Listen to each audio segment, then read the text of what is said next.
ఈ formula even case ఇది ఒక రేవంత్ రెడ్డి కక్షతోటి అక్రమంగా పెట్టినటువంటి కేసు అని చెప్పి బీఆర్ఎస్ పార్టీ మొదల నుంచి చెప్తూనే ఉన్నది. ఇవాళ ఈ కేసు మీద కామెంట్ చేయాల్సి వస్తే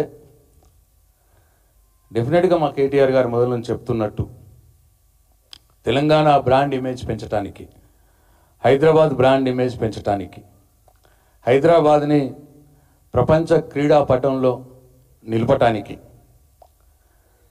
ఆయన పాలసీ డిసిషన్ తీసుకున్నారు. ఈ ఫార్ములా రేసులు, ఈ కార్ రేసులు రెండోసారి కూడా జరగాల అని చెప్పి పాలసీ డిసిషన్ తీసుకున్నారు. దాంట్లో ఏమాత్రం అనుమానం లేదు.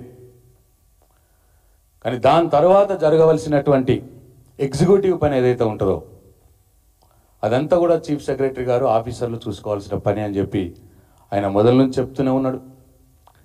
46 కోట్లు ఈ కార్ రేస్ వారి ఖాతాలోకి పోయినమాట వాస్తవం. దాంట్లో ప్రతి రూపాయికి ప్రతి పైసాకు లెక్క ఉన్నది. దాంట్లో ఒక్క రూపాయి కూడా ఎక్కడ అవినీతి జరగలేదు. ఇవన్నీ కూడా కేటీఆర్ గారు చెప్తూనే ఉన్నారు.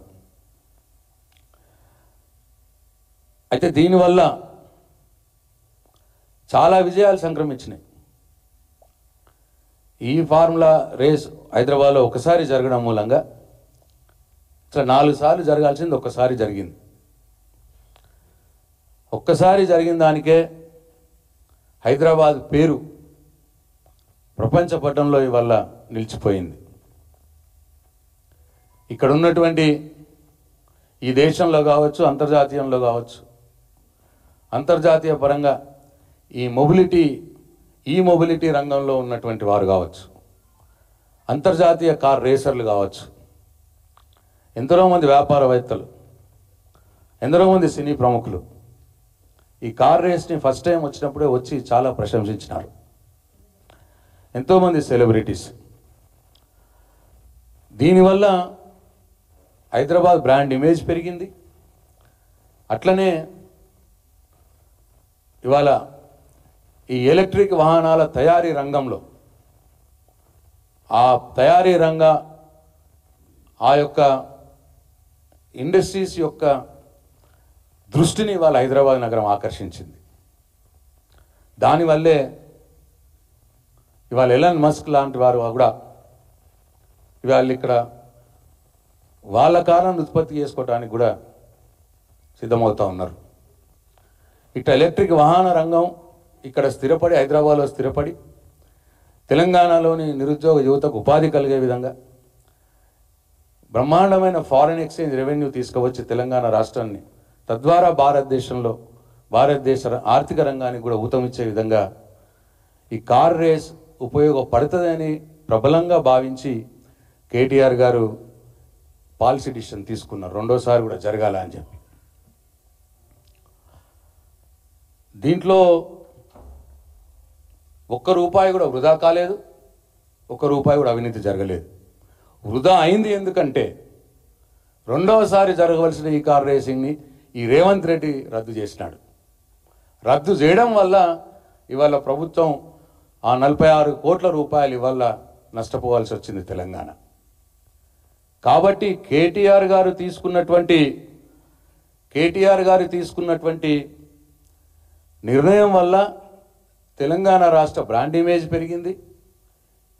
ఈ ఎలక్ట్రిక్ కార్ల తయారీ రంగం వారు దృష్టిని ఆకర్షించింది. లాభాలే జరిగినాయి. రేవంత్ రెడ్డి నిర్ణయం ఈ కార్ రేసింగ్ రద్దు చేయడం వల్ల తెలంగాణ రాష్ట్రానికి నష్టం జరిగింది తప్పిస్తే కేటీఆర్ గారు తీసుకున్న నిర్ణయం వల్ల కాదు అని చెప్పి నేను తెలంగాణ ప్రజలకు మనవి చేస్తా ఉన్నా. కేసు పెట్టాల్సి వస్తే ఈ కార్ రేసింగ్ రద్దు చేసి 46 కోట్ల రూపాయలు వృధా చేసినటువంటి ముఖ్యమంత్రి రేవంత్ రెడ్డి గారి మీద కేసు పెట్టాలి. నేను ఇవాళ ఈడీని కోరుతా ఉన్నా, సెంట్రల్ ఏజెన్సీస్ని కూడా కోరుతా ఉన్నా, దీని మీద దృష్టి పెట్టండి, ఈ పాయింట్ మీద దృష్టి పెట్టండి. ఎందుకంటే ఈ కార్ రేసింగ్కి ఆ రోజు ఫస్ట్ టైం జరిగిన రేసింగ్కి కేంద్ర మంత్రులు వచ్చారు, కిషన్ రెడ్డి గారు వచ్చారు, అనురాగ్ ఠాకూర్ గారు వచ్చారు, వాళ్ళందరూ కూడా ప్రశంసించినారు. నష్టం జరిగింది అంటే రేవంత్ రెడ్డి వల్లనే నష్టం జరిగింది. ఆయన రద్దు చేయడం వల్ల నష్టం జరిగింది. హైదరాబాద్ బ్రాండ్ ఇమేజ్కి నష్టం జరిగింది, తెలంగాణ రాష్ట్ర ఖజానాకు నష్టం జరిగింది. కాబట్టి ఈ అంశాన్ని దృష్టిలో పెట్టుకొని ఈడీ కావచ్చు, సెంట్రల్ ఏజెన్సీస్ కావచ్చు, రేవంత్ రెడ్డి గారిని విచారించాలని చెప్పి నేను ఈరోజు డిమాండ్ చేస్తూ ఉన్నాను. అట్లనే ఇవాళ రాష్ట్రంలో